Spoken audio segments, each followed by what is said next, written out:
complicado. Então, pessoal, vamos lá para a nossa matéria. Foi bom aí conversar. Sempre eu gosto de bater um papo com vocês sabem disso, né? Na sala também não é diferente. Mas vamos lá para o que interessa aqui, na aula. Eu não sei quantas pessoas aí estão online, eu acho que ainda tem não tem tanta gente hoje, não. Não está parecendo diferente para mim hoje aqui. Eu não consigo ver isso. Mostrar participantes. Tem 18. Tá bom. Tá bom. Tá ótimo. Né?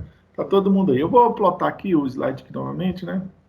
Estou gravando o áudio. Não tem problema não, Viviane. Pode gravar, fazer o que você quiser. Só não colocar no YouTube, eu já agradeço, tá? Porque eu tirei de imagem, essas coisas é complicado, né? Tá, para Rafaela, show. Não tem problema não. Eu estou gravando aqui também a aula, tá, Viviane? Eu acho que a faculdade vai pedir que a gente disponibilize essa aula gravada para aqueles que não conseguiram assisti-la. Além disso, eles solicitaram que todos os professores fizessem uma demora para essa aula sair. Ah, nossa, credo. Pediu para que fizesse um podcast da aula, tá bom? Então eu vou fazer isso também. Tá, Viviane? Eu vou começar a aula, não se preocupe, tá bom? Vou lá, então vamos lá. Só dá o ok aí, apareceu o slide, fala aí para mim, que eu já vou começar, a Viviane não quer enrolação. Oi, fala aí para mim, fala aí, Poliana, fala aí, Karen, fala aí, Letícia, fala aí, Manuela, está aparecendo o slide, que eu já vou começar. Está aparecendo o slide. Obrigado, Lívia.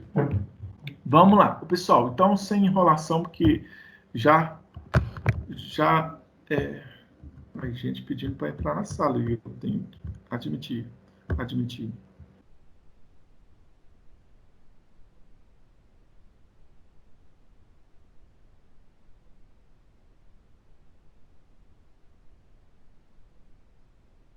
Beleza. Vamos lá. Então, o que a gente viu até agora, né, foi conservação pelo calor. Então, a gente começou no início do nosso semestre falando sobre alimentos processados, alimentos ultraprocessados, né, alimentos transformados, poucos transformados. Falamos sobre matéria-prima alimentar, alimento in natura. Vimos como que a legislação diferencia esses termos, né? Essa foi a nossa primeira aula, que não tem slide, né? A gente fez isso na aula, né? Através com o auxílio do quadro. Para quem não tem, é só pegar com um colega aí, tá? Então, mas eu elaborei esses slides aqui para atender aquelas pessoas que não conseguiram assistir todas as nossas aulas. Então, aqui tem um apanhado de basicamente todo, né, o processo de transformação dos alimentos, utilizando aí as operações unitárias, né, que a gente trabalhou até agora com vocês. Né? Então, só vou fazer um apanhado aqui para a gente entrar, né, dentro do nosso conteúdo e não ficar uma coisa vaga. Ah, tá, entendi, Viviane. Show, não tem problema não. Vamos lá. Então, a gente começou falando, né, em nossas primeiras aulas sobre branqueamento, depois fomos para pasteurização, esterilização, tindalização e pertização, que foi o que a gente trabalhou até semana passada, que eu até perguntei no grupo, porque muitas turmas, então essa disciplina, por exemplo, eu dou em outros lugares, então nem sempre é na mesma intensidade. Então, às vezes, na outra para trás, com vocês eu estou com conteúdo mais à frente, então fica essa minha dúvida aí. Eu tenho que aprender a anotar isso aí numa agenda, né? Mas um dia eu chego lá, né, nesse grau de organização. E hoje a gente vai ver um pouquinho sobre secagem, tá?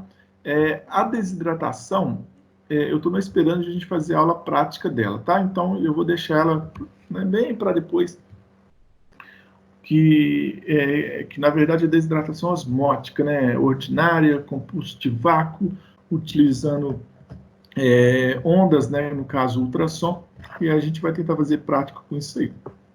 Se caso que vocês acabaram de falar, continuar, a gente vai ter que fazer isso teórico, tá? Mas não tem problema.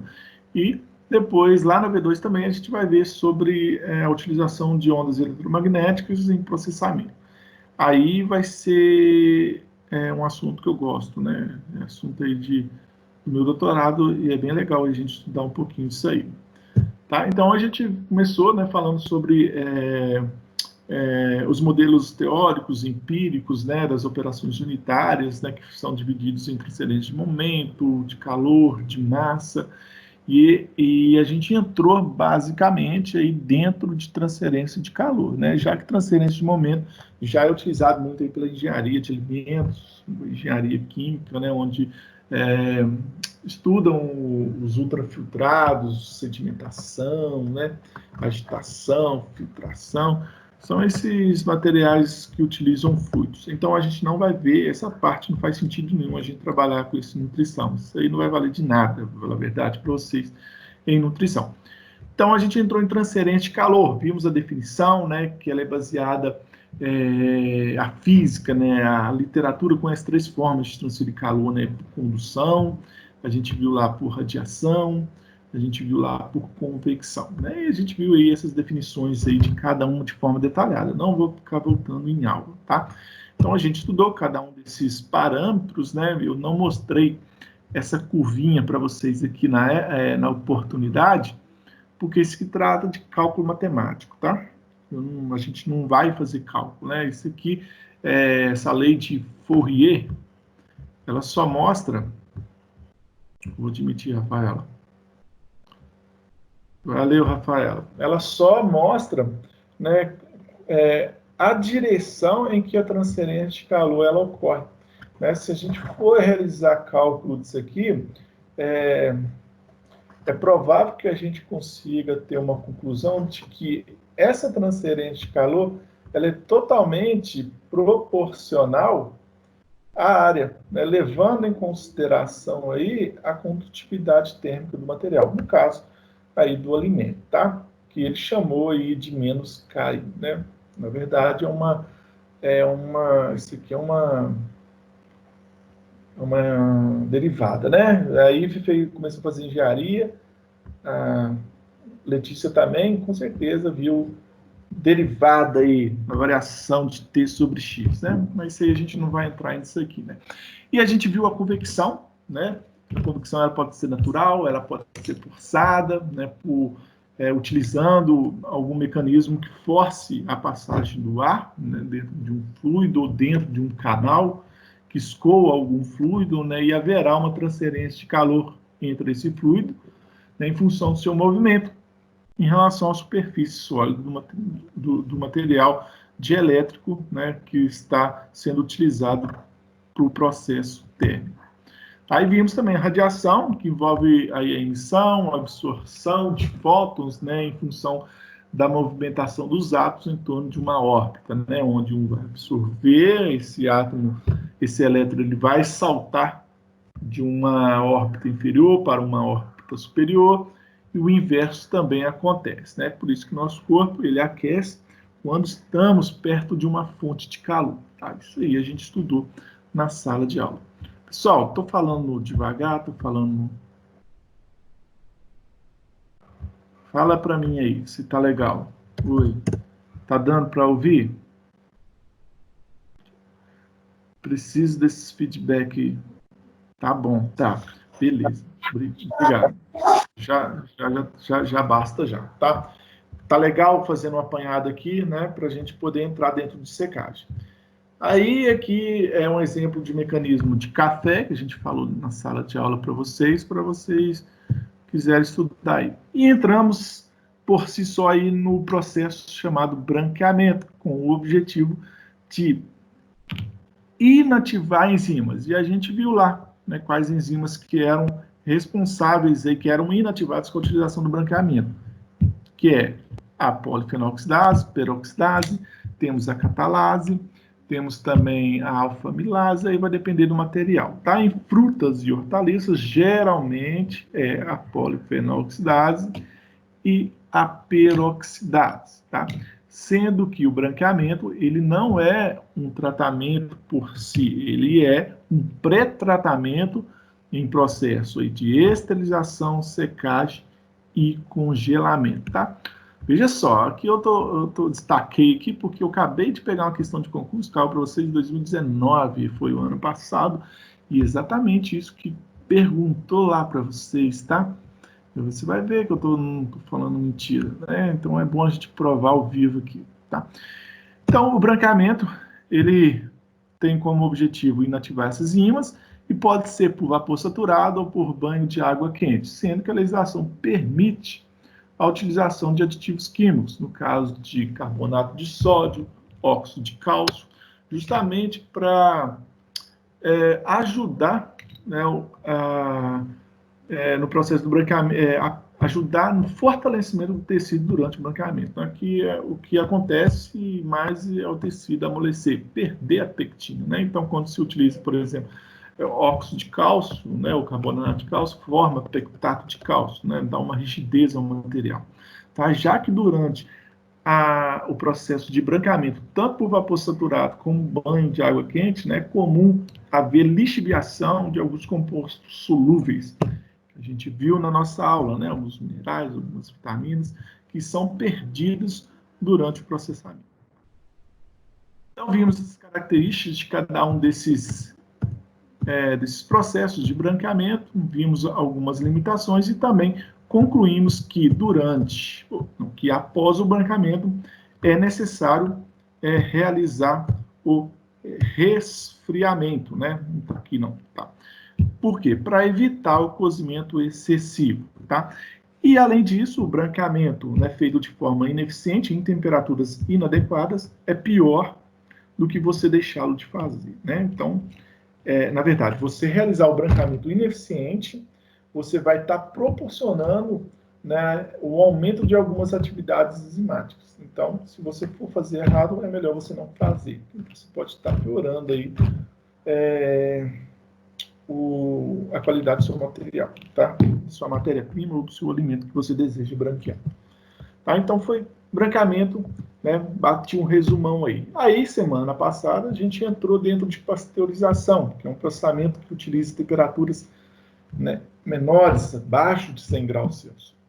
E a gente viu lá que a gente tinha duas formas de branqueamento, né? A gente tinha o branqueamento rápido e o branqueamento lento, né? O branqueamento lento não é mais utilizado para consumo direto, e sim ele é utilizado para produção de subprodutos, né? No caso de queijo, iogurte, bebidas lácteas, né? Algum processo que vai sofrer um outro tratamento térmico, né? Porque o branqueamento lento, a pasteurização lenta, conhecida como LT, ela forma espuma, indicativo aí de desenvolvimento de micro-organismos termórficos, né?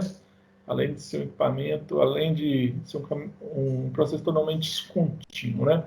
Apesar de que, pessoal, aqui está mostrando essa pazinha aqui, que seria numa cooperativa pequenininha, né? O cara teria que misturar com as mãos, mas existem, tá? Alguns equipamentos, né, com motores que fazem esse processo de agitação. Tá? Mas mesmo assim é um processo totalmente descontínuo, né? A vantagem é o sabor e cor, né? Mas a gente tem problema com contaminação microbiológica, né? Já utilizando aí temperatura de 63 por 30 minutos. LT, baixa temperatura, longo tempo, né? Isso é um binômio de tempo e temperatura que a gente chama aí na matemática, né? Show? E a pasteurização rápida, conhecida como trocadores de calor em placa, né? São placas onduladas colocadas umas paralelas à outra, né? Onde permite a passagem de água quente e a passagem de água fria ou vapor de água quente, tá? Isso aí depende da indústria. Quase 100% utiliza vapor de água quente, tá? E a gente viu que essa pasteurização rápida, HTST, né, utiliza temperaturas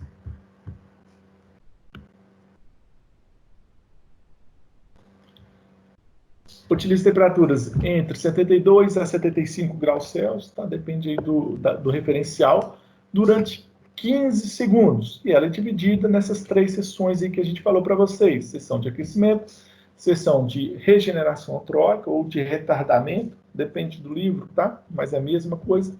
E sessão de resfriamento. Então, a pasteurização, ela rápida, ela envolve esses 3 processos que a gente também estudou em sala de aula.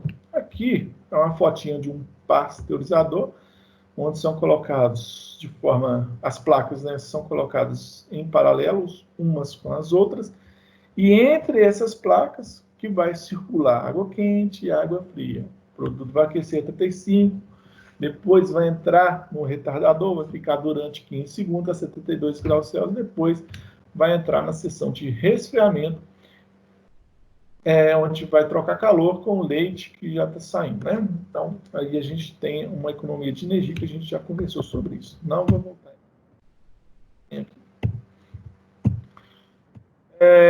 Algumas indicações para produtos, né? Ela tem que aguentar a temperatura de pasteurização, por isso que utiliza aí os micro-organismos-alvo, na verdade, numa pasteurização, seja ela lenta ou rápida, os micro-organismos mesófilos, né, que crescem a temperaturas de 45 graus Celsius, né, que são a maioria dos nossos micro-organismos patogênicos, né? Tem temperatura ótima em torno aí de 35 a 37 graus Celsius. Já aqueles alimentos que têm uma condição, né, que seja favorável para o crescimento de micro-organismos termófilos ou termodúricos, já há uma necessidade aí de utilizar processo de esterilização, ou quando a carga microbiana está muito alta, né? Aí a pasteurização ela não é indicada. Em esterilização,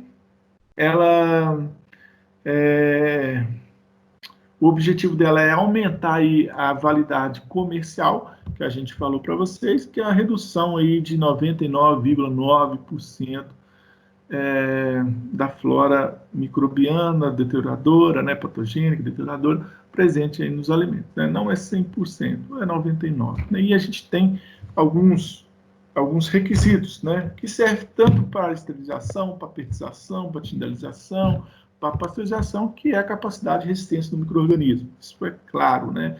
Se o micro-organismo ele consegue crescer acima de 100 graus Celsius, você tem que utilizar um processo que tem uma temperatura acima de 100 graus Celsius. Então, você olha qual que é o micro-organismo-alvo, né, do processamento. Joana Dark.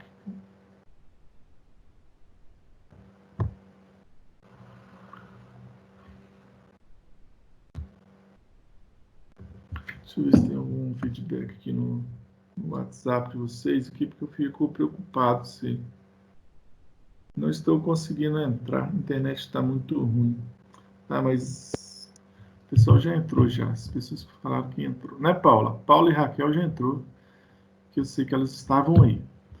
Tá, e a gente viu que a esterilização não é uma... apesar de a gente ter uma garantia de inocuidade, né, a gente tem problemas. Como a gente falou lá na sala, problema de desaminação, né, que nada mais é do que a perda aí da função, né, estrutural de uma proteína, né, ela para de absorver água, né, porque descarboxilou, porque desaminou, né, consequentemente, perda aí da capacidade de reter água, né, consequentemente, né, isso a gente observa quando a gente come carne enlatada, né, a carne está muito dura, né, justamente porque houve um encolhimento, um enrijecimento do tecido, tá?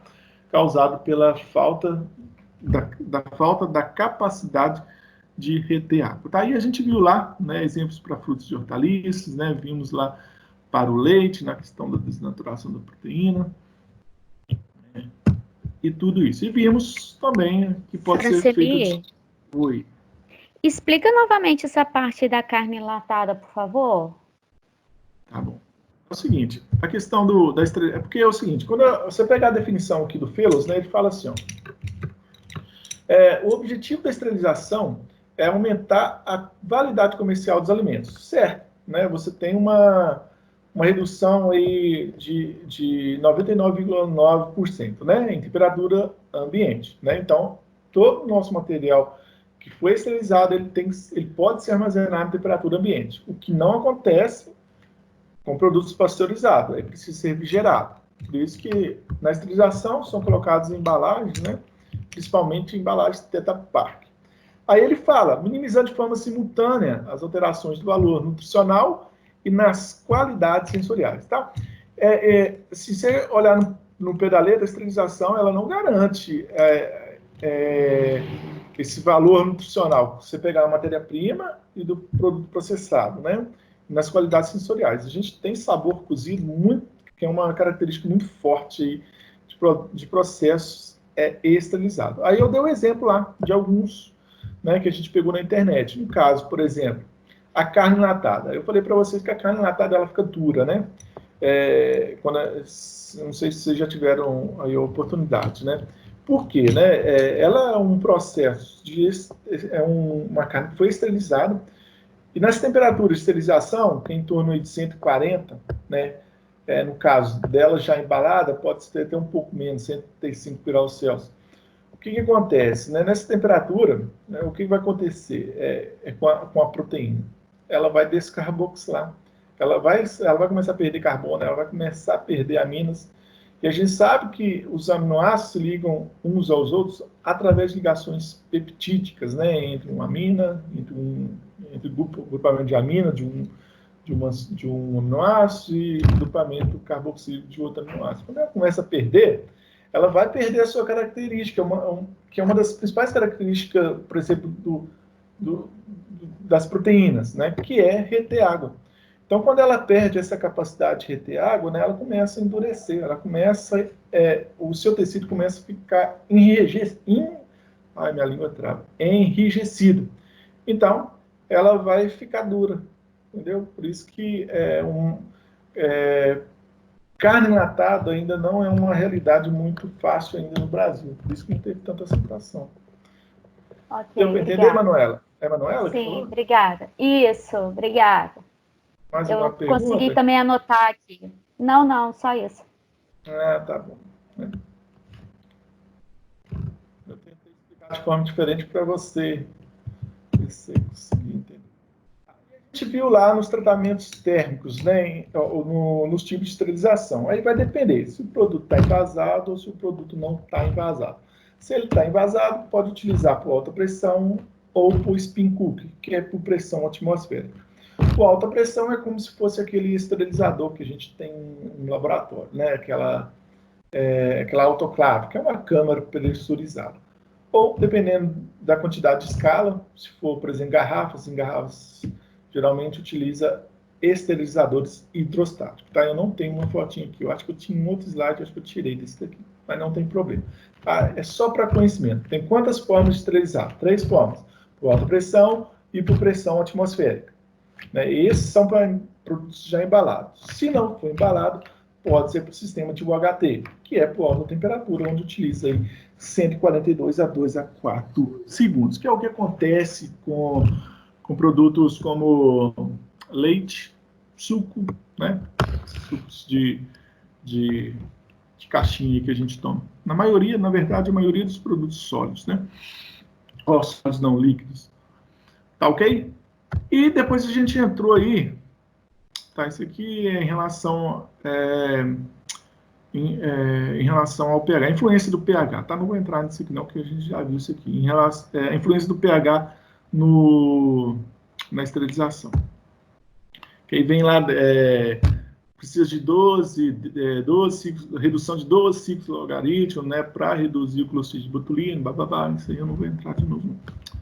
Vamos lá, e a gente entrou lá dentro de apertização, né, dado o nome de Nicholas Appert, lá onde ele desenvolveu o processo envolvendo garrafas, né, e rolhas, onde ele mergulhava em água quente. Né, e depois, com o processo de recravamento de latas, principalmente na fabricação de sardinha aqui no Brasil, se deu o avanço e a sua utilização. Claro, com algumas modificações, né, no seu processo, já que essas rolhas permitiam, né, a oxigenação e, consequentemente, contaminação do meio. Tá?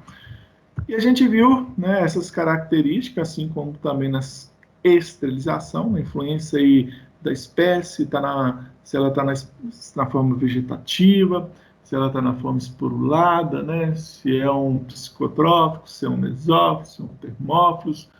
Vimos a influência do pH, da penetração de calor, se o meio é sólido, se o meio é líquido, né, a temperatura de aquecimento, processo, se envolve movimentação, se não envolve movimentação, o tamanho das partículas, né, que vai favorecer a superfície de contato com o meio, com a fonte de calor. Então, eu não vou entrar nisso aqui, senão eu vou dar aula tudo de novo, né?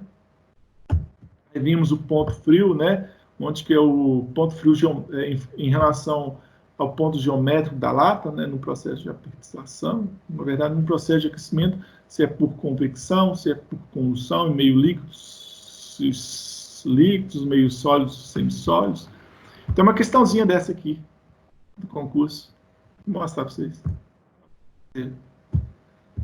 Aí vimos, né, que a degradação de vitamina C, que é o ácido ascórbico, da tiamina, da vitamina A, E, D, que são compostos muito sensíveis ao calor, né? A gente chama de substâncias termolábeis, né? Que tem grande facilidade de se deteriorar ou de se perder durante o processamento térmico, principalmente na presença de oxigênio e também íons de cobre, tá? Não sei se tem aqui, tem aqui íons de cobre, tá? Depois é só vocês estudarem lá. E por último, um método que não mais é utilizado na indústria de alimentos, a tindalização, que envolve ciclos, né, de 3 a 12 vezes durante 24 horas. Né? O cara lá fazia o aquecimento, mergulhava, tirava, mergulhava, tirava, mergulhava, tirava, resfriava.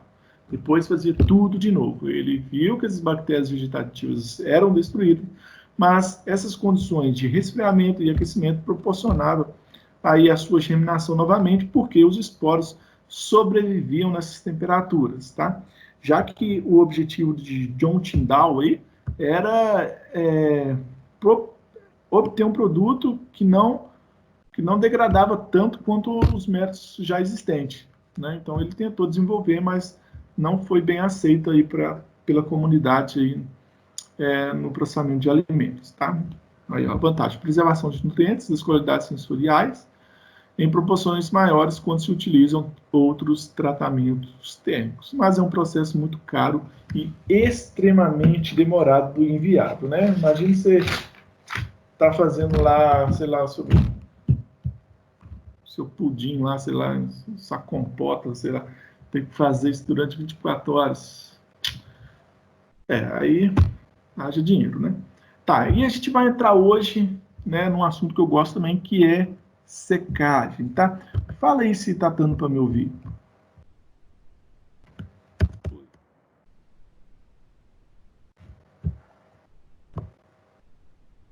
Tem 20 pessoas, tá bom? Sim. Tá, tô falando rápido? Agora eu vou tentar falar mais devagar. Sim, tá sim, beleza. Josi, Letícia, Zélia, sim. Z, eu acredito que seja Zélia, né? Z de Zélia. Viviane, sim. Poliana, sim. Raquel, sim. Tranquilo para mim. Beleza, Viviane. Hoje tá tranquilo, né? Internet que tá boa, mano. Hoje não tá chovendo. Já tô doido que essas aulas voltem já normal. Muito ruim, sabe? A gente dá aula olhando pro computador aqui. Eu fico olhando aí para as coisas, viajando a matéria aqui. Muito estranho. Ah, não, mas, ô Manuela, mas você pelo menos tá me vendo, eu não tô vendo vocês, mas, né, no final a gente vai... Vou falar para vocês abrir o vídeo e olhar a cara de vocês aí. É ruim só, porque eu fico olhando isso, né? Se a internet de vocês fosse boa, muito boa aí, todo mundo, né, aqui, acho que seria legal. No começo é interessante, depois o pessoal vai perdendo a graça aí do online. Beleza, Viana, tá ótimo, então tá bom. Vamos lá, então vamos entrar nesse assunto aí. Esse assunto não é cobrado muito, tá? Para vocês, em nutrição, mas tá lá no cronograma de vocês, né? A gente vai trabalhar com ele, tá? Eu particularmente Eu já vi, eu tenho uma questão só que eu coloquei na lista de exercícios que já caiu para nutrição, mas era muito simples, tá? Não envolve característica de equipamento, nem nada disso. Era só diferenciar um processo do outro. E essa questão está aí na lista de exercícios que eu montei para vocês, tá? Então, a secagem é o método mais antigo utilizado na indústria de alimentos para conservar alimentos, tá? Isso aí veio lá dos nossos ancestrais, que utilizavam já, né, a carne seca, né? Isso aí a gente já conversou no primeiro dia de aula, né? E depois veio o processo de defumação, né? Feito lá através das cavernas, né? Então, ela também é uma operação unitária, né? A gente sabe que operação unitária são etapas individuais de um processamento. A secagem é uma operação unitária, a filtração é uma operação unitária, a sedimentação é uma operação unitária, a apertização é uma operação unitária, a esterilização é uma operação unitária, a atomização é uma operação unitária. Então, no caso da secagem, o objetivo dela é retirar a água do alimento, né? Consequentemente, vai se diminuir a atividade de água, que é a água responsável, né, que é a água livre, responsável pela remoção, pelo desenvolvimento de micro-organismos, né, e também de algumas reações bioquímicas e enzimáticas, né? A atividade de água é uma relação entre a pressão de água do alimento e a pressão de vapor, tá? E isso numa mesma temperatura, né, em torno aí de 25 graus Celsius, né? E no caso da secagem, diferente de tudo que a gente viu até agora, que a gente estava vendo transferência de calor, ela envolve os dois fenômenos, tanto a transferência de calor como a transferência de massa. Isso de forma simultânea, tá? Eu coloquei aí esse esqueminha para vocês, aí, ó, foi publicado aí em 2007, vocês eram bem novos ainda, né? Lá, Park et al. 2007. Park é um professor da Unicamp, se eu não me engano, tá?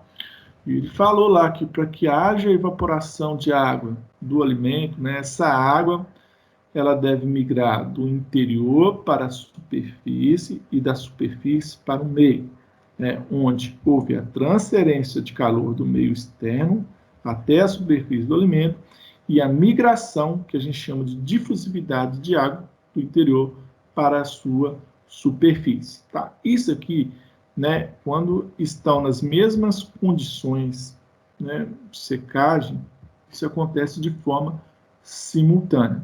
A gente chama de transferência de massa, a gente está falando de massa úmida, tá? No caso aqui é a migração de água, ok? Só para ficar claro aí para vocês, tá bom? Vamos lá. E alguns fatores vai ser determinante aí para esse fluxo de água, para essa transferência de calor e massa, né? Isso aí é independente aí do alimento.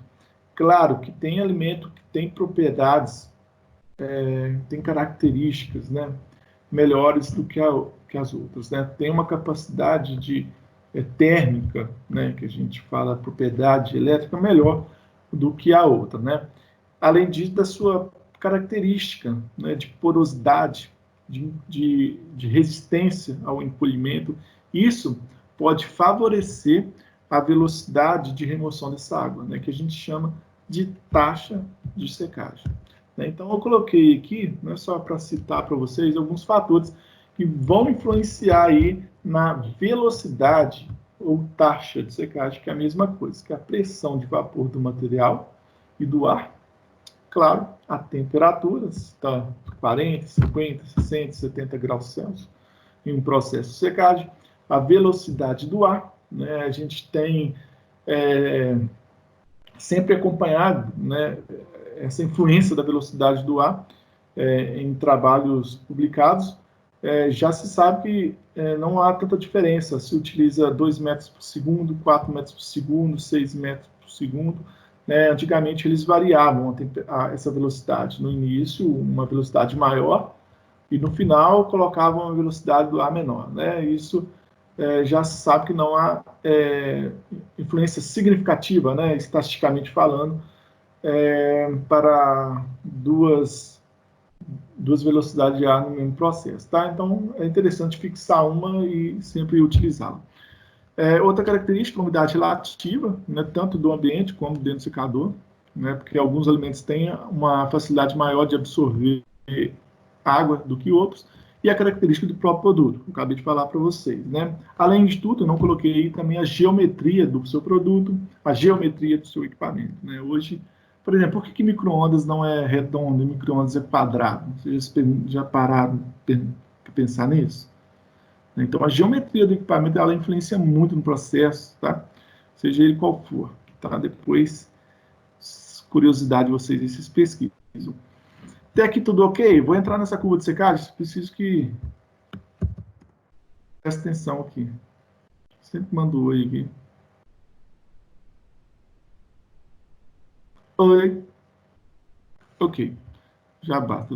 Só Vian, você está assistindo, assistindo Netflix e na hora que eu falo, aí vocês voltam, né? Ah, Marcelo, ok. Sempre eu vou parar, pessoal, para dar o feedback, senão fica muito chato. Oi? Alguém abriu? Maria das Neves? Eu estou dando um exemplo. Eu estou tentando, estou me revirando aqui, Karen.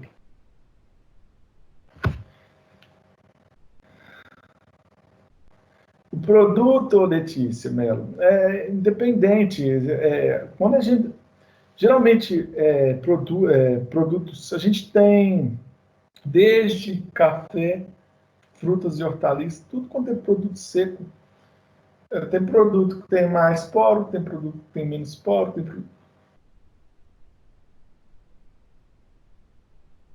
que está difícil de entender? Não estou entendendo. É porque não existe uma regra. Se eu dar um exemplo, por exemplo, de um abacaxi e dar um exemplo de uma maçã, são produtos completamente diferentes, entendeu? Então, essa difusividade de água, essa migração de água para a superfície, ela é influenciada muito pela capilaridade do material, entendeu? Por isso que eu não tenho como, eu vou pegar um exemplo, eu falar assim, vai ser assim, assim, assim, não tem como, entendeu? Mas o que eu conseguir te dar exemplo aqui, eu vou tentar, tá? Mas a gente tem que ser uma coisa mais ampla.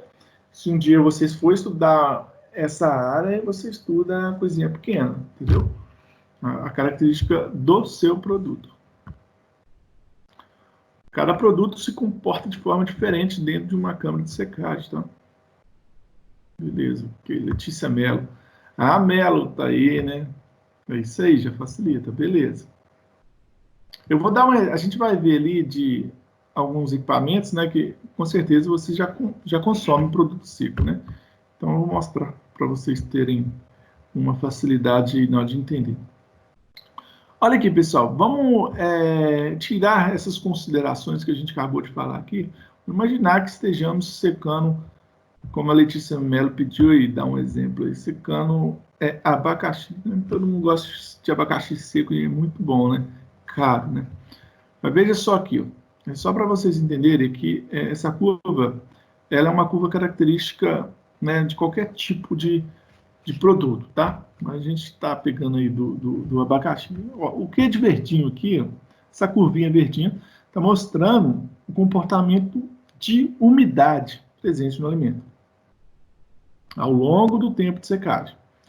X aqui é um eixo, né? É uma variação de água em função do tempo. Né? Isso aqui é uma derivada, tá? De X, de T, tá? Esquece isso. Opa, Sérgio.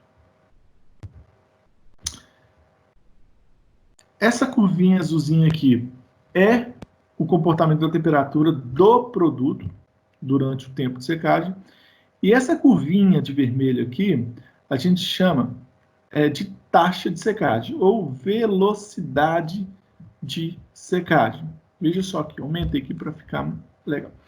E essa curva de secagem, essa taxa de secagem, essa velocidade de secagem, ela é dividida em 3 períodos, que a gente chama de período zero, ou período crescente, ou período de indução, o período 1, que é o período de taxa constante, e o período 2, que é período de taxa decrescente ou declínio, tá? Esse início aqui, essa região 0, né, aqui a temperatura do nosso produto, ela está bem abaixo da temperatura do ar de secagem, das condições do secador, de dentro de um secador. Então, o que está acontecendo aqui com a taxa com a velocidade de secagem? Ela está iniciando, ela está começando, né? Tá começando a perder a troca de calor e massa, ainda não são equivalentes, né? Não são proporcionais. Então, a migração de água para a superfície e da superfície para fora é muito baixa. Então, a gente tem o quê? Uma taxa crescente. Esse período 0, ele acaba quando a transferência de calor e a transferência de massa são equivalentes, onde, né, a quantidade de água que está saindo do interior para a superfície é o suficiente para proporcionar a sua saturação. Então começa a evaporar.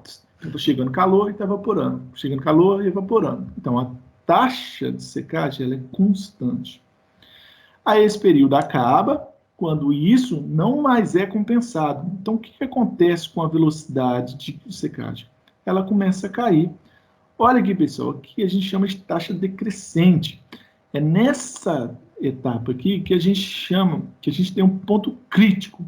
Por isso que se você pegar a literatura, você vai pegar lá 400 tipos de secadores. Isso segundo Manjumbar. Manjumbar é o cara, assim, quando fala em secagem de alimentos, né, no mundo é um indiano, né? Ele é o cara, assim, ele publica muitos livros, então o cara, ele cita nos trabalhos dele que existe 400 em operações, 400 tipos de secadores em operações. Por quê? Quanto menor for essa curva, melhor. Então os secadores são construídos em função da taxa decrescente. Por quê? Olha o que está acontecendo com o teor de umidade do alimento ao longo da secagem. Está caindo. Então, nessa fase, a gente tem o quê?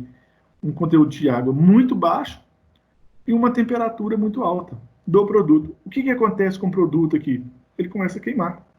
Então, saber o ponto exato onde se deve encerrar o processo ou ter um equipamento para que isso não aconteça é muito interessante. Por isso que a gente tem uma diversidade muito grande, justamente para tentar encurtar essa taxa de declínio no processo de secagem, onde a temperatura do produto está lá estendendo a temperatura do ar de secagem e a umidade do alimento está em decréscimo, né? Tem pouca água, né? Então começa a haver queima do produto, caramelização, reação de Maillard, entre outros problemas aí no processo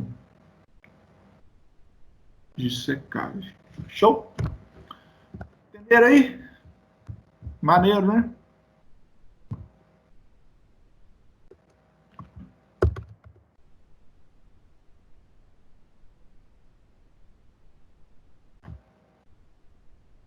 Vou socar, vou embora. Vamos lá. Bom, pessoal, a secagem ela pode ser natural ou ela pode ser artificial. Natural, através de bandejas, né, ou utilizando a própria superfície, né, no caso, o chão. Artificial, ela pode ser por ar quente, com aporte de energia, ou por contato direto a uma superfície quente, uma chapa, por exemplo, ou por aporte de energia eletromagnética, que é o que a gente vai ver na nossa V2, tá? Então, eu vou mostrar aqui a característica de cada uma, tá? Vocês têm o slide aí também, se quiserem acompanhar, pode acompanhar, não tem muita coisa, tá? Sobre as características aí de cada uma desses tipos de secagem. A secagem natural, né, ela é totalmente dependente das condições climáticas, no caso sol, chuva, né? Também o problema de ataques com roedores, né? Micro-organismos que podem estar no solo ou no chão ou através do próprio manipulador. A sua utilização ainda é muito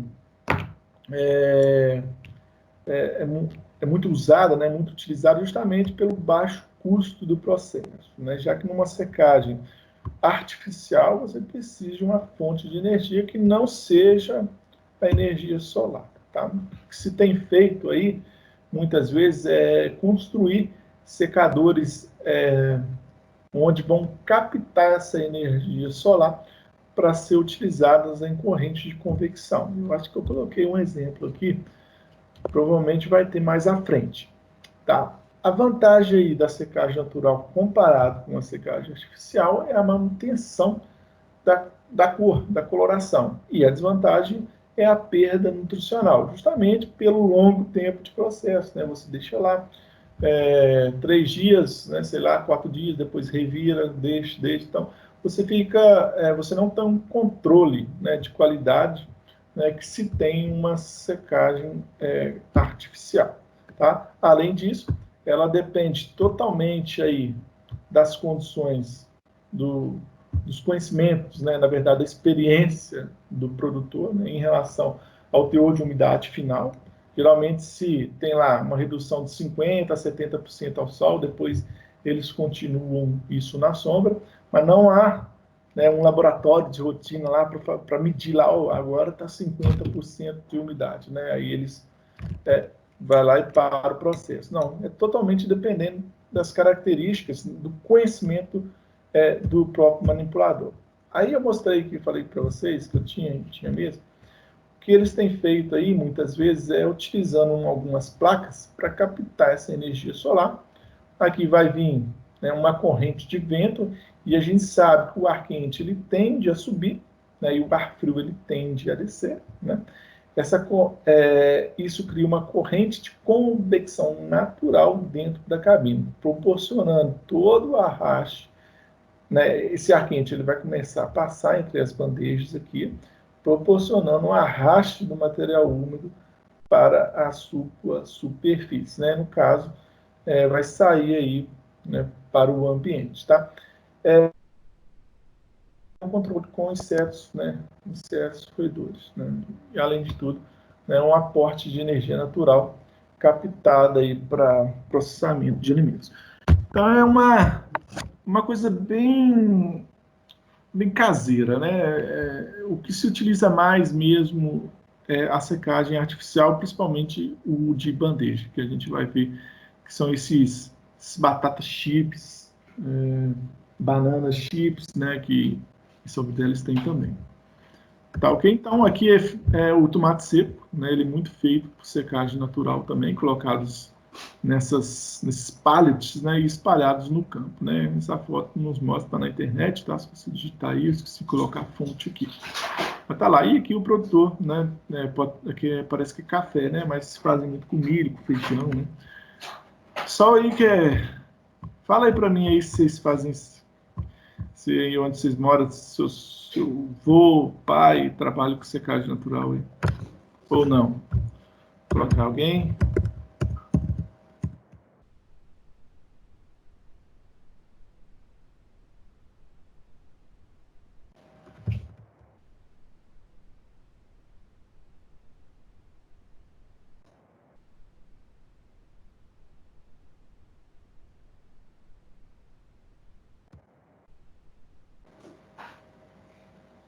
Eu acredito que, principalmente o pessoal mora no interior e, né, trabalha com feijão, né? Ficar batendo feijão lá, ninguém quer participar, mas tudo bem, vamos lá. Pessoal, então, e a secagem artificial, ela se diferencia da natural por ser, pelas condições de processo ser totalmente controlado, né? A gente tem a gente pode definir uma velocidade de ar, a gente pode definir a umidade relativa, podemos definir qual é o aporte de energia que a gente deseja, a temperatura, as condições do ar de secagem. Tá? A gente pode definir a quantidade de processamento, né, para ter aí uma homogeneidade no processo. Então, na secagem artificial, as condições do ar de secagem não dependem mais das condições climáticas, o que favorece a obtenção de produto de qualidade superior em relação ao tempo de processamento, né? Que é muito menor em relação a uma secagem natural. E esses equipamentos, numa secagem artificial, ela é definida em função do aporte de energia. Como que essa energia é transmitida? Se é por convecção, a gente tem uma quantidade enorme de equipamentos que são utilizados. Eu coloquei aqui os principais, cabine de bandeja, túnel, rotatório, transportador, leito fluidizado, pneumático, spray dry, que são os atomizadores. Se for por condução, tem o de tambor, de rolo, né, por vácuo com esteira, e tem vários outros exemplos. Né? E por energia eletromagnética, o mais conhecido é as ondas eletromagnéticas, são os micro-ondas, que são ondas eletromagnéticas. Né? Falei errado, não. Tá? Então, eu peguei aqui alguns exemplos, né, que são características fortes no processo de convecção, que são os mais utilizados na remoção de água durante a secagem. E o mais, eu vou ficar nesses slides aqui não, e o mais famoso aí é o secador de bandeja, né? Ou de cabine, que é a mesma coisa, tá? Então, esses abacaxi seco, que vem de São Fidélis, goiaba seca, banana chips, né? Tudo que é chips agora em São Fidélis aí, 90% de chance de ser um secador de bandeja. Por quê? Ele é muito barato, ele é versátil, simples. Ele é utilizado para baixa produtividade, no caso 1 a 20 toneladas. Ele é fácil de se manusear, gasta precisa de pouca energia, por exemplo, 220 já é o suficiente para manter o seu funcionamento. Como que acontece aqui? Né? Aqui eu coloquei um exemplo bem antigo, né? E já hoje que já consegue controlar um pouco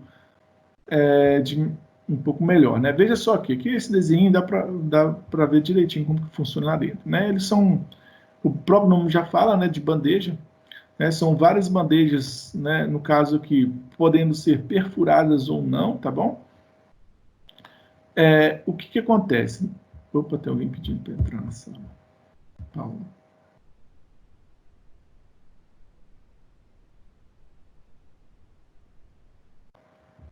O pedaço seca sementes. Eu não. Meu pedaço seca semente. Então, deixa eu ler nos comentários aqui. Semente de abóbora, isso aí, ó. Semente de abóbora. Para fazer semente de abóbora, vendia.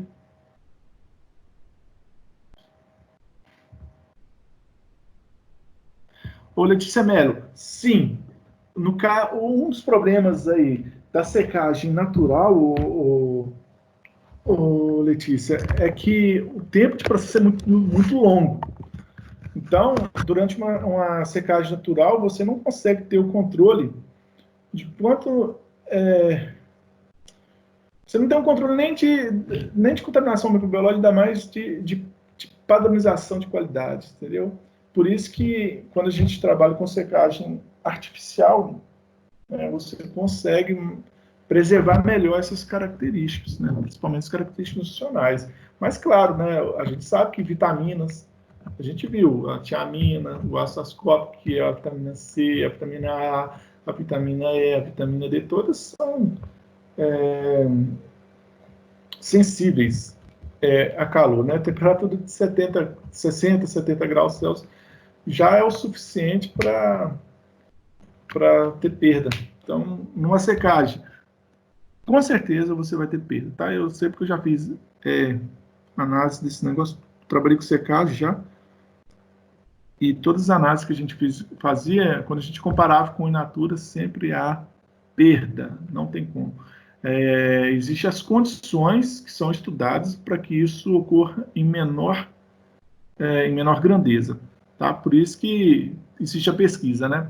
Então, um cara desenvolve lá um liofilizador e ele vai pesquisar qual que é a temperatura, qual que é o tempo necessário que ele vai ter um produto de qualidade, por exemplo, um produto crocante, que não adianta você comer uma batata chips, um Ruffles murcho, né? Mas você comer um Ruffles que tem essa característica de crocância, mas que também não perca tanto o seu valor nutricional. Tá? Então, existem condições que isso pode acontecer. Tá? A gente estuda isso muito utilizando estatística. Né? A gente tem na área da estatística, tem um não é uma disciplina, tem um programa, não é programa, tem uma que a gente chama de superfície de resposta. Nessa superfície de resposta, né, através dos dados coletados em uma pesquisa, né, a gente consegue visualizar, né, essa condição, esse pico ótimo, onde a gente tem uma maior retenção de cor, maior retenção de vitaminas, de minerais, de proteína, né, menor perda dos componentes, né, em relação à temperatura e o tempo de processo, tá? Então, isso já é bem avançado na literatura, tá? Vamos ver aqui, eu parei só para te responder. Vamos ver aqui, que é o secador de bandeja, né? O que vai acontecer? Aqui tem um ventiladorzinho, né, que é uma resistência. Esse ventiladorzinho vai impulsionar o ar, que vai passar pela resistência. Essa resistência vai aquecer o alimento, vai aquecer o ar. Esse ar, o ar, ele vai descer, vai passar pelas cabines, né, de forma contra corrente e corrente, e vai arrastar o ar frio para cima. Tá. Qual que é o problema da secagem? Por que todo mundo não faz? Primeiro, é o limite dele, que é um processo totalmente descontínuo. Tá? E a gente precisa da movimentação da bandeja. Não é garantido que essa bandeja de cima vai ter a mesma qualidade dessa bandeja de baixo. Por quê? A condição do ar, a gente sabe que o ar frio, ele é mais denso que o ar quente, né? Então, por mais que esse ventilador impulsione o ar frio para baixo, o ar quente para baixo, a tendência do ar frio é ficar depositado na parte de baixo. Então, há uma necessidade do manipulador, de forma de, em hora, não sei, dependendo do produto, aí fazer essa troca das bandejas dentro da cabine. Tá? Então, por isso que, quando a gente fala em grande escala, né, não é um equipamento aí desejado. Tá? Aí eles substituem pelo esse túnel de ar quente, na qual utiliza também para frutas e hortaliças, tá? Alguns carrinhos. Esses carrinhos, eles são abastecidos, tá? Na entrada, e eles entram dentro de um túnel. Dentro desse túnel é que vai acontecer a secagem. Aqui tem um ventiladorzinho, que tem um ar quente. Esses camaradas aqui vai impulsionar esse carrinho. Esse carrinho vai percorrer todo o túnel de secagem e já vai sair com o produto seco lá. Aqui é um processo também, não é um processo totalmente contínuo, né? A gente tem precisa que todo carrinho seja carregado, depois descarregado, mas você não precisa da movimentação das bandejas, porque o próprio carrinho já faz essa movimentação dentro do túnel, tá? Então, para a gente melhorar, né, aqui a velocidade de operação, ela é bem maior quando comparado com o processo secador de bandeja. Então, a indústria de alimentos, já dependendo da sua escala de produção, já opta pelo túnel e não mais do de bandeja. Esse tambor rotatório aqui, pessoal, é um protótipo feio para danar aqui, que coloquei para vocês, porque é uma patente aí, aqui é só conseguir uma foto de laboratório, num trabalho de doutorado, mestrado, sei lá. É só para mostrar para vocês, é muito utilizado para caldo, tá? Cubos de caldo de carne, açúcar, semente de cacau.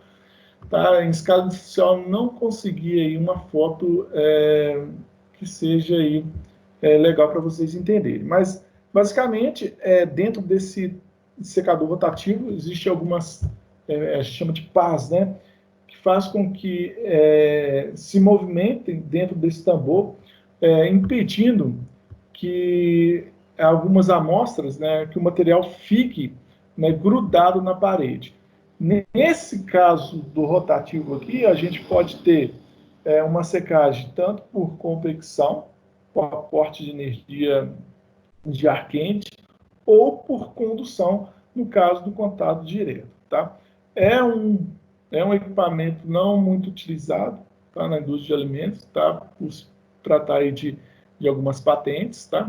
Então, a gente não consegue mostrar. Agora, o que é bastante interessante é o secador de esteira, que é o que revolucionou aí o processo de secagem. Vocês lembram que eu falei para vocês lá na curvinha secagem da parte de declínio, que é o ponto crítico. Então, esse secador, ele é dividido em seções, onde cada seção pode ter sua condição de secagem. Por exemplo, vamos imaginar aqui é um monte de laranjinha. A Letícia Melo gosta de exemplo. Né? Vamos imaginar aqui que está a alimentação, entrando nessa esteira, e nessa seção aqui seção 1, 2, aqui tem 1, 2, 3, 4 seções.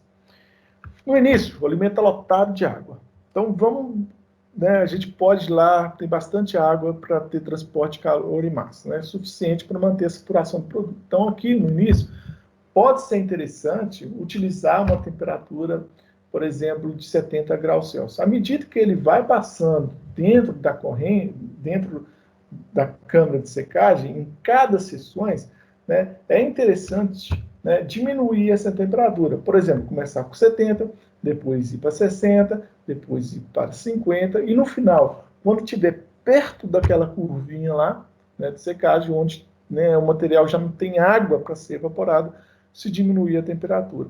Então, a secagem de esteira, ela proporciona um alimento de maior qualidade em relação aos processos que a gente viu até agora. Então, Letícia, quando você me perguntou, mas vai ter perda nutricional? Vai ter perda nutricional dependendo do equipamento e das características daquele equipamento. Então, ter um sistema em que isso, né, seja favorável para a retenção aí desses valores nutricionais que você perguntou. Tá ok? Está acabando aqui, eu acho, o leito fluidizado. O leito fluidizado, tá, tem uma pesquisa forte aí na UENF, tá, utilizando leito fluidizado ou leito de jorro.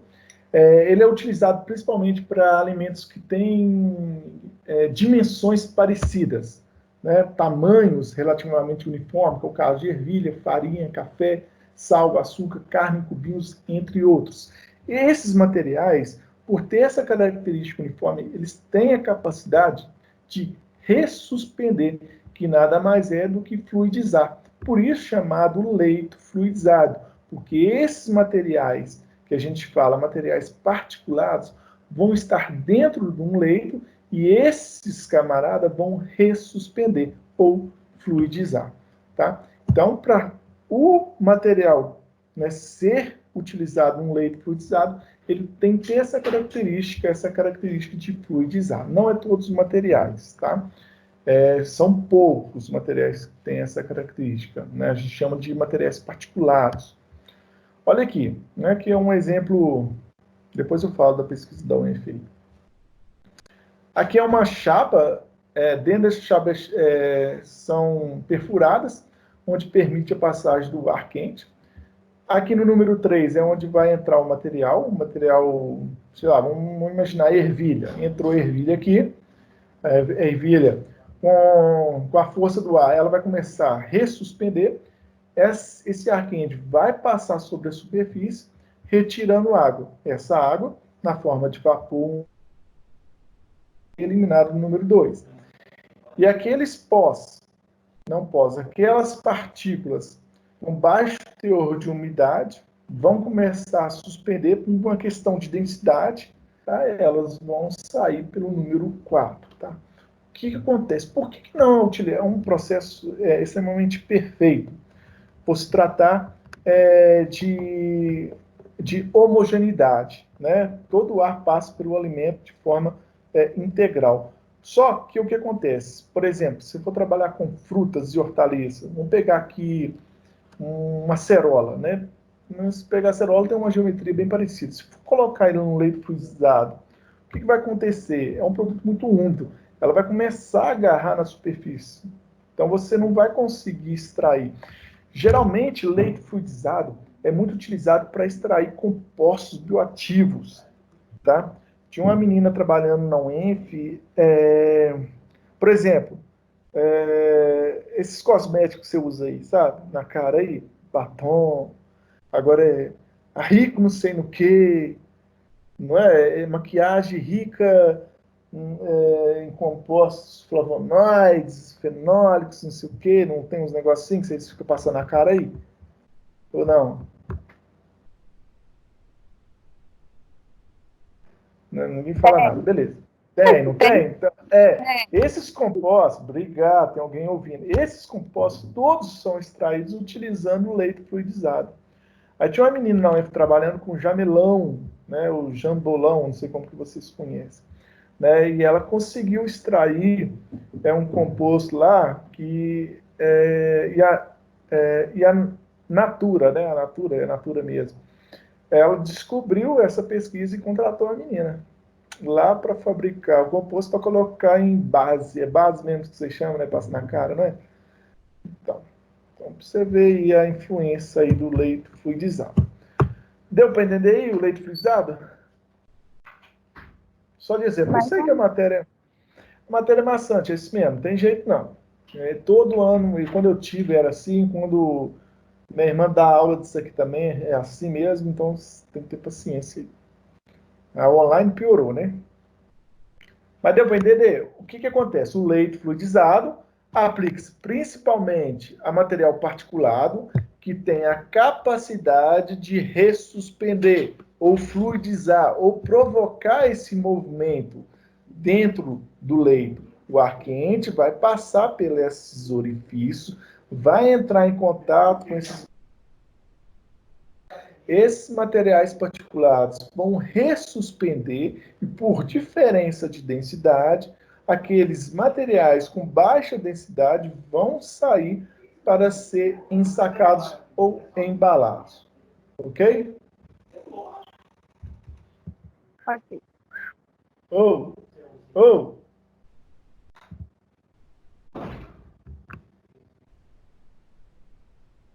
Beleza? Deu para entender? Deu para entender? Deu, né?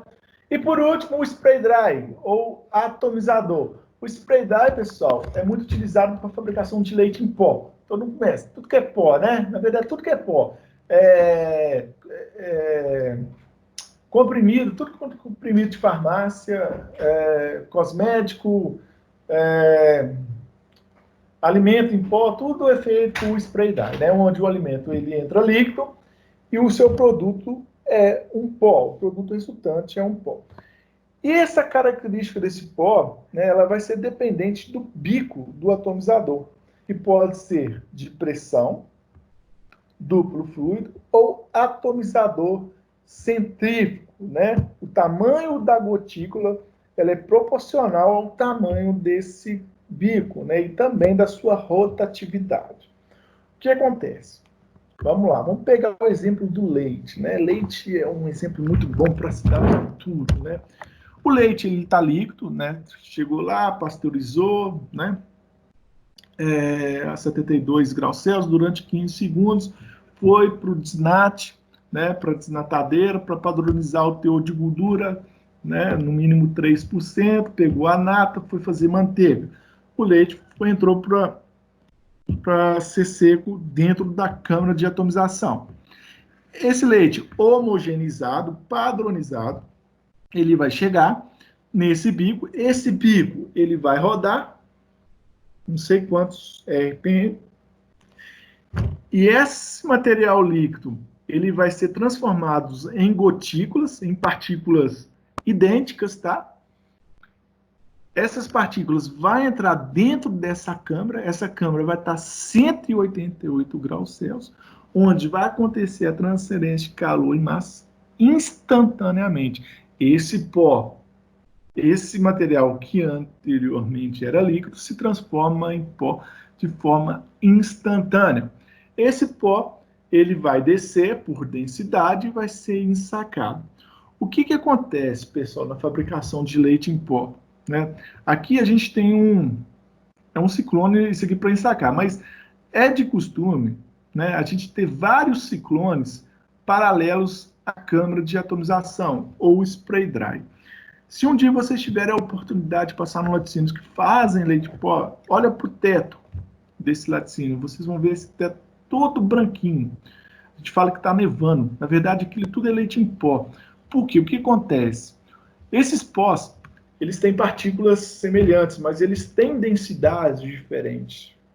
Então, há uma tendência desses pós, né, de alguns pós finos, sair pela chaminé. sai pela chaminé e cai no telhado. Aí, para resolver esse problema, né, recuperar esse pó, que é o único, que o pessoal pergunta, professor, o leite de caixinha, quando ele tiver vencido, ele pode ser reutilizado? Não, ele não pode ser reutilizado, né? O único que eu já vi, né, que eu conheço, que a legislação permite de reutilização, é a utilização desses pós finos que seriam perdidos. Então, esse pó fino, ele é recuperado, né, e depois ele é reconstruído para depois novamente entrar dentro da câmara de atomização, para ser seco novamente. Isso aqui é de forma instantânea, então não existe um tempo. 188 graus Celsius por quantos minutos? Por milésimo de segundo. É instantâneo a transferência de calor e massa numa secagem por atomização. Tá bom? Entender aqui? Fala aí para mim. 8h27. Nós vamos fazer exercício agora. Eu para entender um pouco. No exercício a gente pega melhor. Vamos lá. Deixa eu ver quantas pessoas tem aqui. 21. Tá bom. Ótimo. Eu vou colocar 3 exercícios aqui. Deu para entender, Manuela? Tô perdida, mas não. Tô perdida, mas vamos. Vamos que vamos. Manuela, Viviane. Oi? É Paula, tô bem perdida, mas vamos que vamos. Paula, beleza, Paula. Que bom que você tá aí. Vamos lá, então. Eu vou plotar aqui, eu vou parar a apresentação, né? Parar de compartilhar, vou compartilhar um outro arquivo aqui. Então, eu peguei aqui, Manuela, tá aí, oi, tô perdida, mas tá bom, né, Manuela? Calma, exercício. Ó, essas características de equipamento, pessoal, eu não vou ficar cobrando, não. Vamos lá. Qual não sei o que, não vou ficar cobrando decoreba, não. Vou cobrar aquilo que realmente tem que ser cobrado para vocês, tá? Com curso de nutrição. Então, não se desespere, a gente vai fazer bastante exercício aí. Show? É muita informação, por isso que a aula foi não muita, né, extensa aí, senão fica muito bagunçada a cabecinha de vocês aí. Vou pegar aqui, antes de começar a aula, o que eu fiz, Paulo? Entrei nos concursos públicos do ano passado para ver o que está se cobrando em processamento de alimentos, né, para vocês, né? E eu peguei aqui algumas questões, para você ver, facinho, sem questões, nutrição. Me diz aí se apareceu para vocês. Não está nem formatado, para vocês verem que eu copiei e colei aqui. Apareceu sim. Apareceu. Vou esperar. Depois manda o link pra gente disso aí, se você me faz um favor. Depois eu mando isso aqui para vocês aí. Valeu. Não é link, não, sabe que tem um monte. Não, é 2019, tem um monte. E tudo que a gente viu, não tem erro, não tem como errar isso aqui. A gente traz ao vivo aqui para vocês verem. Ó. Deixa eu ver. Ive tá por aí? Já saiu?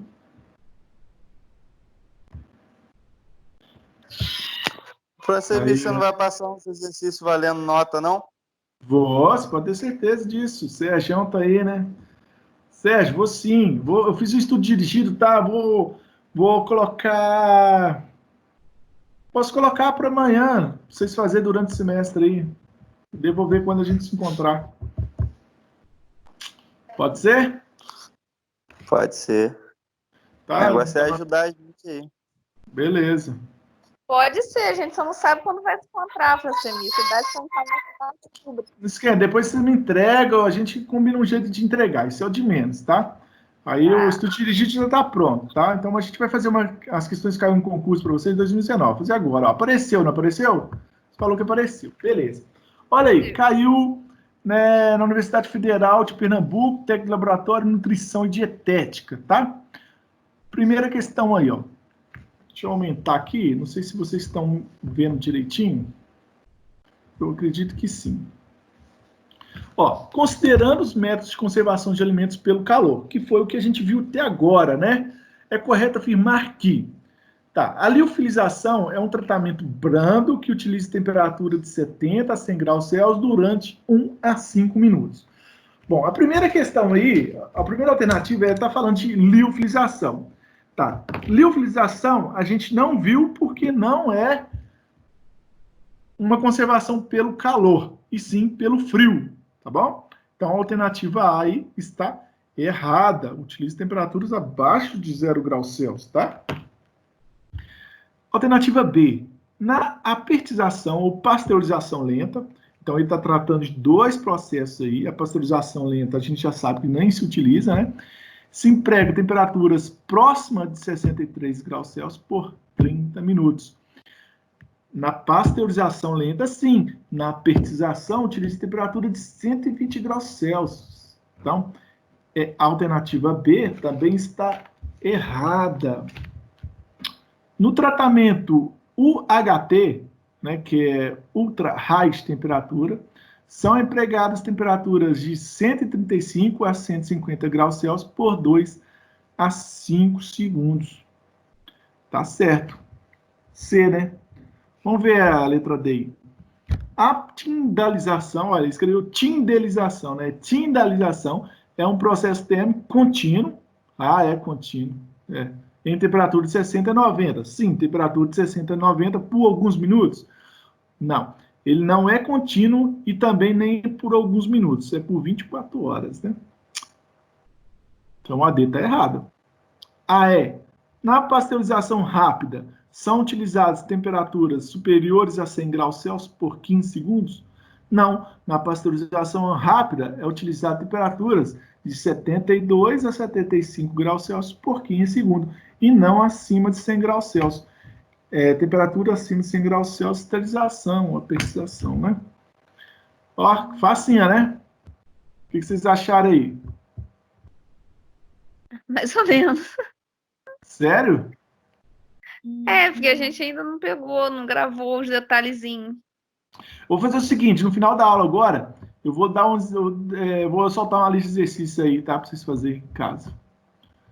Tá. Show? Vamos lá.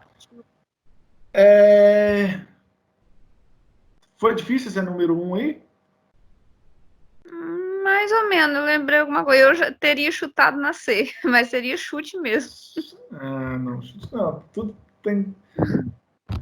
Pode chutar, não. Vamos lá. Outra aí, prefeitura de não sei o que lá, nutricionista. Os métodos convencionais de conservação de alimentos resultam em modificações que melhoram as suas condições sensoriais e aumentam a estabilidade dos produtos, de forma a ampliar sua vida de prateleira e promover a segurança alimentar dos alimentos. São métodos de conservação de alimentos, exceto.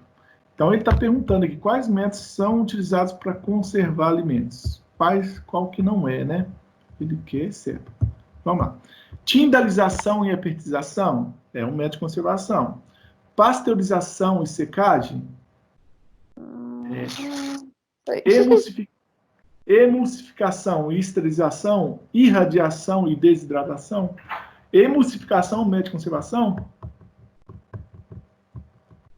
Tindalização a gente viu, apertização a gente viu, pasteurização a gente viu, secagem é um método de conservação de alimentos, esterilização é um método de conservação, desidratação é um método de conservação, irradiação a gente não viu, mas é um método que envolve ondas, né? É um método de conservação, mas emulsificação não é um método de conservação, tá? Alternativa C. Muito fácil. Vamos lá, outra questão aí. O branqueamento é um método de conservação que utiliza altas temperaturas na inativação de enzimas, que é o objetivo dela, né? Que podem causar alterações na cor, no sabor, no aroma dos alimentos. O processo que utiliza o branqueamento como tratamento prévio na conservação de alimentos, né? A gente viu que o branqueamento ele não é um tratamento por si só, e sim um pré-tratamento. E ele está perguntando, essa questão caiu para vocês, nutrição, no qual que é o pré-tratamento que ela é utilizada, né? Era um processo de apertização, era um processo de pasteurização, de esterilização, de liofilização. Era um processo de esterilização. Está lá no slide de vocês, tá? Ou no caderninho anotado também, que isso aí a gente deu no quadro. Alternativa C também. Outra aí. Cristo. É uma coincidência, né? Vamos lá. O uso de altas temperaturas ele tem se mostrado bastante eficaz no processo de conservação dos alimentos. Em alimentos enlatados, a penetração do calor pode acontecer tanto por convecção quanto por condução. Aí ele pergunta, por convecção, o ponto frio do alimento encontra-se Isso aqui principalmente em latas, né? Ele falou, em alimentos enlatados. Aí já estava escrito aqui. Onde que encontra? Essa eu não vou responder, não. Deixa vocês falar.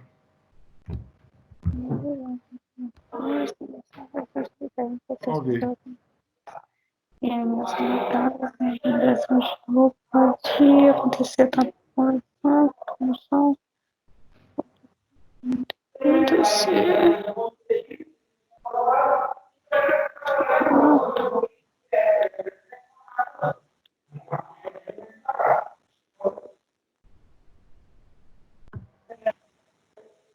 Ah, não sei não, Francine. E aí, alguém? Fala no chat lá. Eu iria na D, mas não sei não. Não lembro. Aí, eu falei. E falei hoje de novo. É, mas eu não lembro. Vai, Paula. Qual que é aí?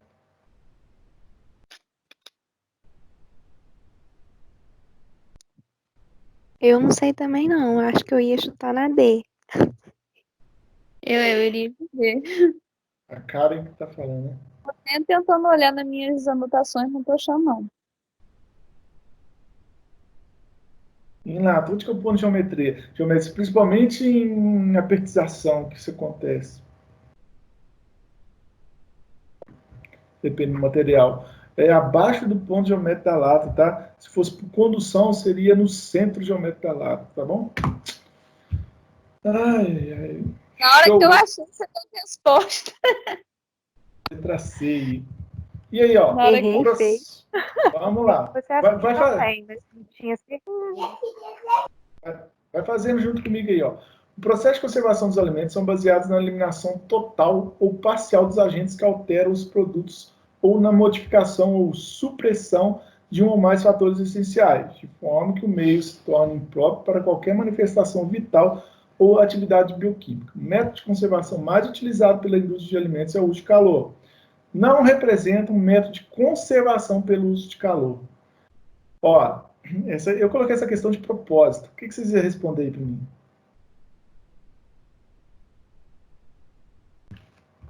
Ué, Não. Eu coloquei de proibir. A gente viu hoje isso aqui. Se vocês prestam atenção. Letra A. Não.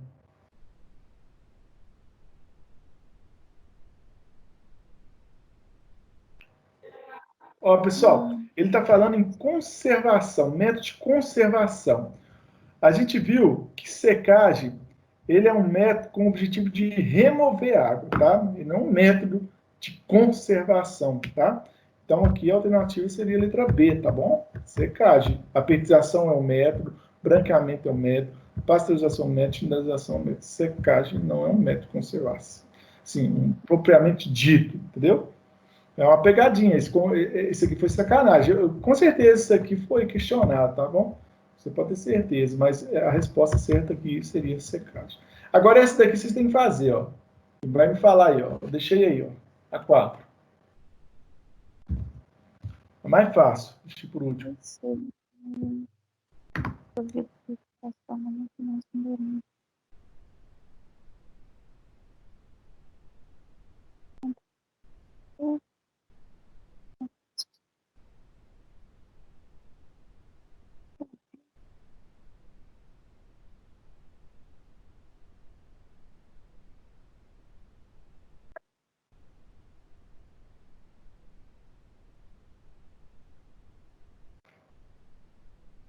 Então, assim foi anulada, tá? Porque é questionável falar também que secagem não é um meio de conservação. De forma direta é, né?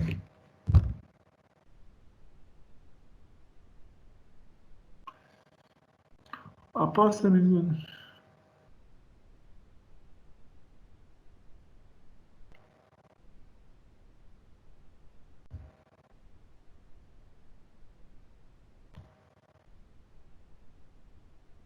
Essa é a D?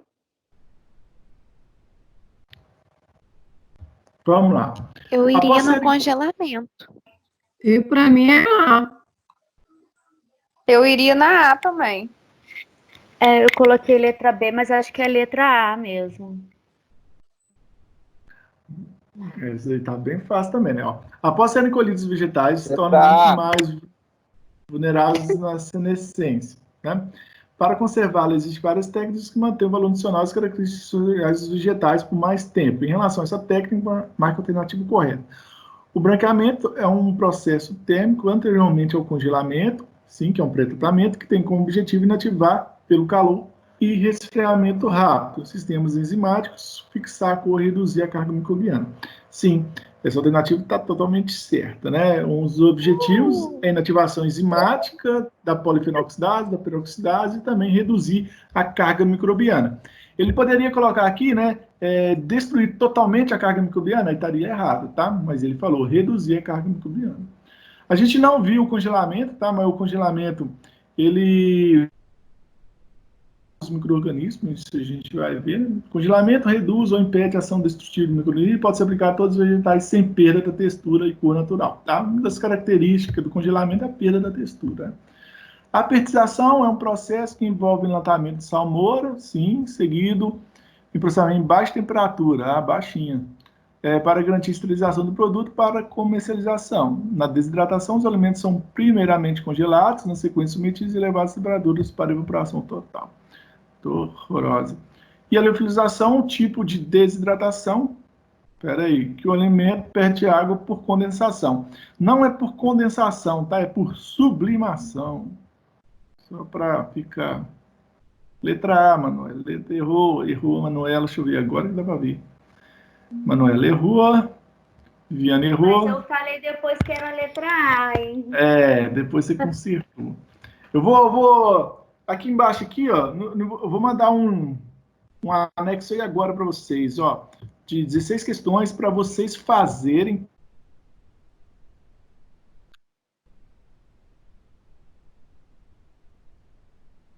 Mewtwo. Manda lá no grupo do WhatsApp. Isso. Viu tudo mesmo. Eu Eu mandei, gente, foto lá no Eu acho que ele WhatsApp. Eu não saiu. sei se tá dando para ver. Nossa, ele saiu. Eu acho que ele saiu. Ouviram, gente? Eu mandei foto das perguntas. Eu não sei se vocês vão conseguir ver direito, mas eu mandei lá. No... Obrigada. Também tirei print aqui, mas não sei nem se deu tempo de salvar. Obrigada, Malu. Não, tô aqui de novo. Nossa, aí. Calma aí. Miano. Peraí, Manda no grupo do WhatsApp, Samir. É melhor? Tá, peraí, então. Espera aí, calma, segura aí. Tô pegando. Segura aí. Ó, atividades alunos, vou salvar na minha área de trabalho aqui, para mim não me confundir. Vou mandar agora. Aí vocês vão me falar. Ó, chegou. A gente... Cadê o WhatsApp, né? Não, do WhatsApp. Deixa eu abrir o WhatsApp aqui.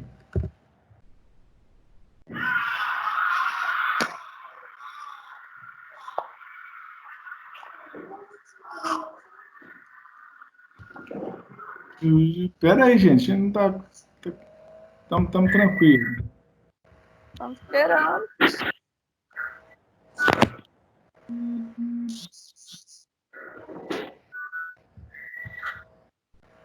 Aí o que vocês vão fazer? Eu ia resolver, mas não adianta não. Vocês têm que resolver e depois a gente corrigir. Acho que vai ficar melhor assim.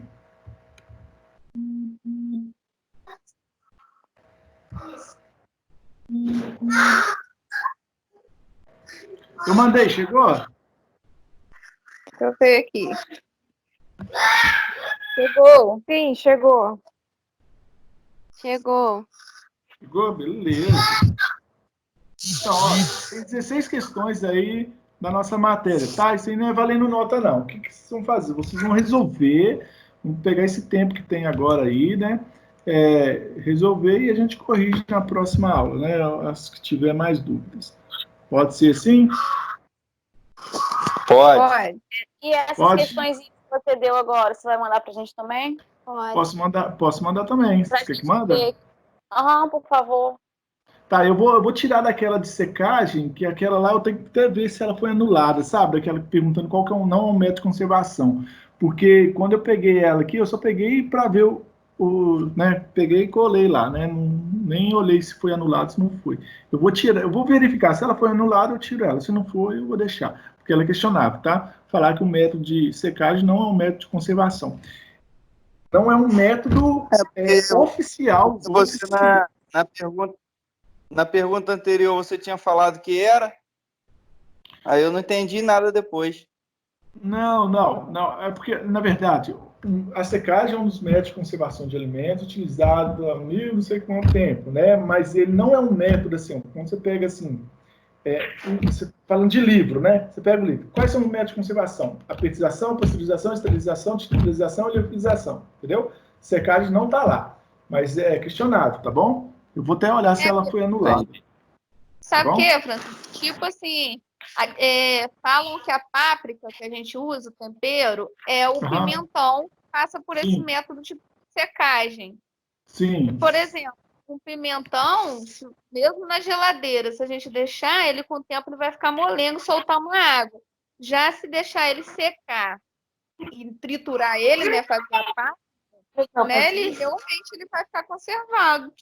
Na questão de lógica, realmente a gente conserva. Porque não, conserva porque você diminui a atividade de água, né? Você tem redução da atividade.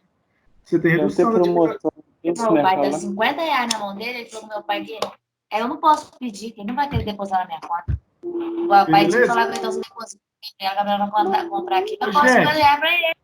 Então vou encerrar. Tem alguém aí?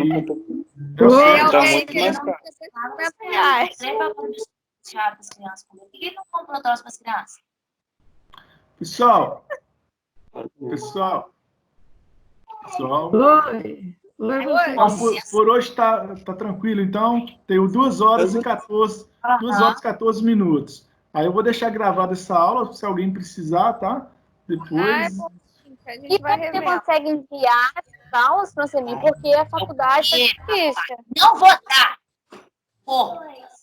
Que isso?